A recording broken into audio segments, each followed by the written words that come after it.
Sleeper cars are supposed to be the ultimate automotive plot twist. Boring on the outside, beastly under the hood. But these ones? They're more like plot holes. They promised hidden firepower but delivered sleepy disappointment, like a chihuahua in a wolf costume. Some were too heavy, some too boring, and some were so forgettable that nobody even knew they existed. From turbocharged wagons that handled like furniture to muscle sedans that nobody bought. These cars prove one thing. Not every sleeper wakes up ready to race. Sometimes they just hit snooze and roll back over into mediocrity. Number 1. Volvo 850 T5R, 1995. The Volvo 850 T5R. Proof that even when you bolt a turbo to a refrigerator, it's still just a refrigerator. In the mid-90s, Volvo had a brilliant idea. Take their famously boxy, sensible family wagon and give it some serious turbocharged muscle. On paper, it sounded like a gearhead's dream. 240 horsepower, front-wheel drive, and enough torque to make your morning school run feel like a rally stage. In reality, it was about as thrilling as watching paint dry in a library. Sure, it looked like a sleeper. Nobody suspected this Swedish shoebox could outrun most sports sedans of its time. But here's the thing. A sleeper still needs to feel exciting once it wakes up. The T5R just didn't. The steering was vague, the handling numb, and the whole car felt like it desperately wanted to get back to its day job, carrying toddlers and groceries in quiet safety. Even the aggressive cream yellow paint option couldn't hide the fact that this was still a glorified professor's wagon with a caffeine boost. It was a noble attempt at injecting some adrenaline into Volvo's DNA, but in the end, the T5R proved you can't just slap a turbo on boring and call it thrilling. Some sleepers wake up angry. This one just hit the snooze button. Number 2. Dodge Magnum SRT8, 2006-2008. The Dodge Magnum SRT8 is the answer to a question nobody asked. What if a muscle car mated with a station wagon? Chrysler engineers must have been laughing in the boardroom, because that's exactly what they did. Under the hood lurked a massive 6.1-liter Hemi V8 pumping out 425 horsepower. On paper, it should have been a monster.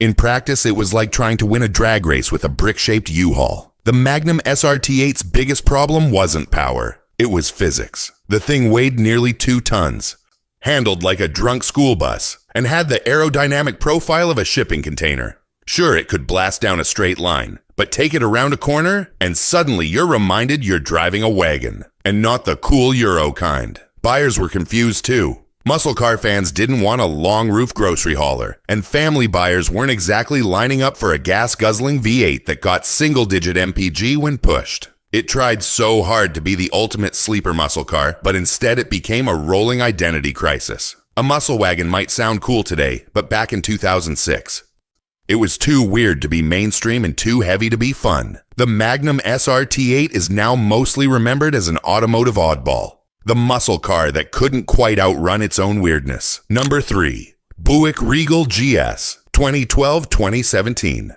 You have to hand it to Buick. They really tried to shake off the bingo night image with the Regal GS. Turbocharged 2.0-liter engine. Check. Sport-tuned suspension. Check. Fancy GS performance badge. Check. Excitement. Well, that's where things fell apart. The Regal GS was supposed to be a stealthy, European-inspired sports sedan. What it ended up being was a mildly faster retirement car with a caffeine addiction. Despite all the sporty talk, the GS made just 270 horsepower. Respectable.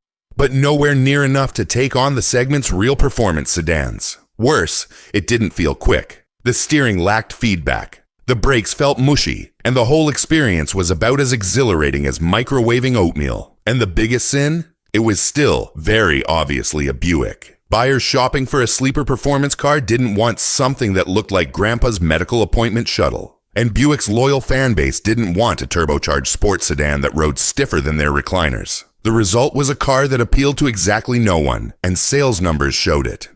The Regal GS tried so hard to be the under-the-radar performance sedan, but in the end, it was just another beige blur in the left lane, driven by someone who probably still uses AOL email. Number 4. Chevrolet Cobalt SS, 2005-2010. Oh, the Chevrolet Cobalt SS, one of the most unintentionally hilarious attempts at a sleeper ever built. Chevy took their bland, budget-friendly compact, a car usually seen crawling out of rental lots or parked outside community colleges, and I was such ready, and thought, yeah, let's make this thing fast. And to their credit, they did make it quick. The supercharged and later turbocharged SS could sprint from 0 to 60 in under 6 seconds, and it even handled decently on a twisty road. The problem? Everything else. The interior looked and felt like a Tupperware party. The ride quality was punishing, and the torque steer was so violent it felt like the steering wheel was trying to escape. Worse, it just didn't have the maturity or refinement to compete with hot hatches like the GTI or Civic Si. It was fast, sure, but it was fast in the same way a cheap firework is powerful, loud, unpredictable, and likely to explode in your face. The Cobalt SS desperately wanted to be a sleeper, a regular car that secretly embarrassed sports cars. But all it really did was embarrass itself. It was proof that you can't build a great performance car by just strapping a turbo to a rental special and hoping for the best. Number 5. Mazda Speed 6, 2005-2007. The Mazda Speed 6 was supposed to be Mazda's hidden samurai blade, a turbocharged all-wheel drive sleeper sedan that would slice through the competition. Instead, it felt more like a plastic butter knife. On paper, it was promising. A 2.3-liter turbo engine pumping out 274 horsepower, AWD grip, a manual transmission, and a chassis tuned for performance. Enthusiasts should have gone crazy for it, but they didn't. The problem? It never knew what it wanted to be. Too heavy and serious to be a hot sedan. Too tame to challenge proper performance cars. It lacked the playful spirit that made Mazdas fun in the first place. Instead, it felt like the brand was trying too hard to act grown up. And while the turbo power was decent, turbo lag and an uninspired exhaust note meant it never really thrilled. Styling didn't help either. It looked like any other Mazda 6, and not in a cool sleeper way, but in a my dad's accountant drives one way. Even enthusiasts forgot it existed. The result? A car that had all the right ingredients for greatness, but somehow cooked up a forgettable lukewarm dish. The Mazda Speed 6 is the definition of wasted potential, a sleeper that put itself to sleep. Number 6. Pontiac G8 GXP 2008-2009. The Pontiac G8 GXP might just be one of the most tragic sleeper stories in modern automotive history. On paper, it was perfect. A 6.2-liter LS3 V8 from the Corvette, 415 horsepower, rear-wheel drive, and a 6-speed manual. All wrapped in the body of an unassuming sedan. It should have been a legend. Instead, it was a sales ghost. Why? Timing.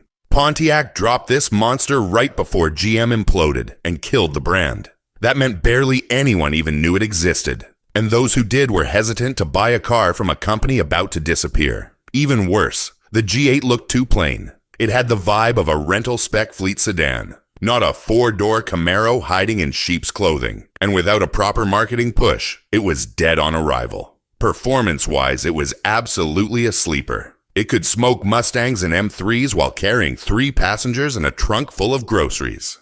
But being a sleeper doesn't help if no one ever wakes up to notice. The G8 GXP remains one of the fastest forgotten cars of the 2000s. A hidden gem that never got the chance to shine. Number 7. Volkswagen Passat W8 2001-2004. The Volkswagen Passat W8 is what happens when an engineering team gets drunk on ambition and forgets about reality.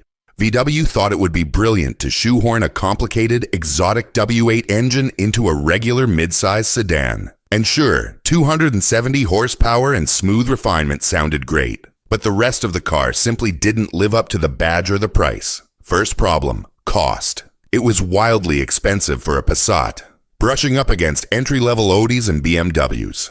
Second problem, reliability.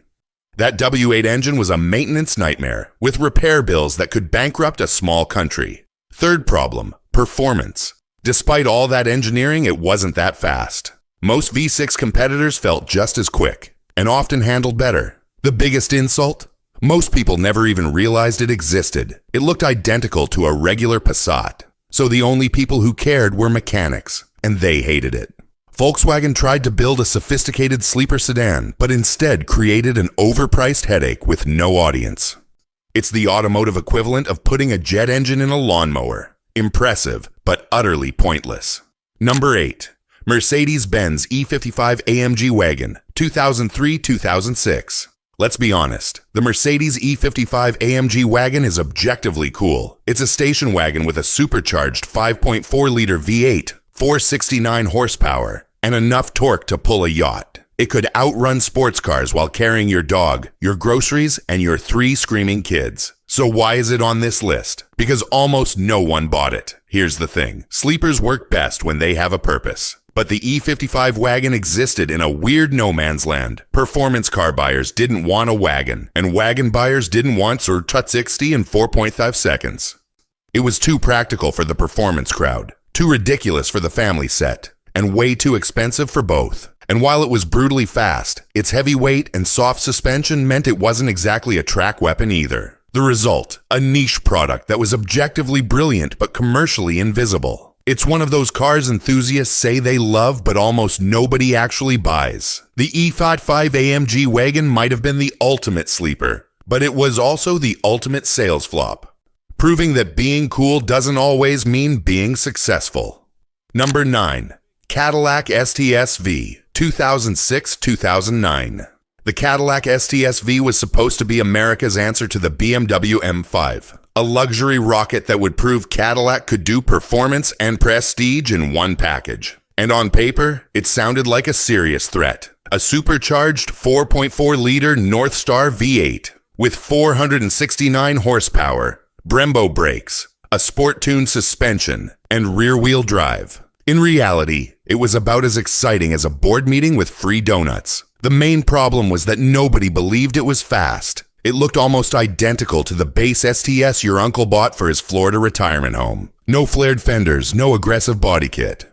Not even a menacing exhaust note. Just a plain sedan with a V badge. And while it was quick in a straight line, the heavy weight, uninspired handling, and dull steering meant it didn't feel like a true sports sedan.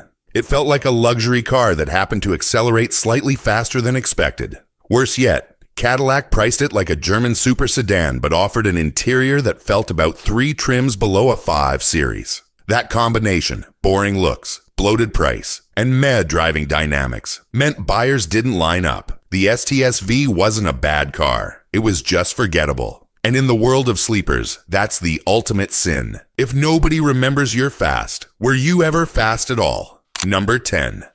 Infiniti M45. 2003-2004. The Infiniti M45 had all the ingredients to be a sleeper legend. A big 4.5-liter V8 under the hood, rear-wheel drive, subtle looks, and a luxury badge. Unfortunately, it also had all the charisma of a hotel conference room. Nissan's luxury division wanted to inject some excitement into its lineup, but what they built was a car that was too anonymous to be exciting and too thirsty to be sensible. The styling was the first misstep. The M45 looked like a business sedan from the early 2000s rental lot. Not bad, but absolutely forgettable. Nobody suspected it had 340 horsepower hiding under the hood, and even fewer people cared once they found out. And while it was reasonably quick in a straight line, it lacked the handling finesse or driver engagement of its German rivals. The suspension tuning felt confused, too soft for enthusiasts, too firm for comfort-focused buyers. Then there was the marketing. Infiniti barely promoted the M45, so it flew completely under the radar. Most people didn't even realize it existed, let alone that it was quick. And without a proper performance identity, it ended up in a weird no man's land. Too sporty for the Lexus crowd, too bland for the BMW crowd, and too expensive for everyone else. The M45 is a perfect example of a sleeper that overslept. It had the power, the potential, and the pedigree, but it hit the market with zero fanfare and zero personality. And just like that, one of Infiniti's most promising performance sedans vanished into obscurity.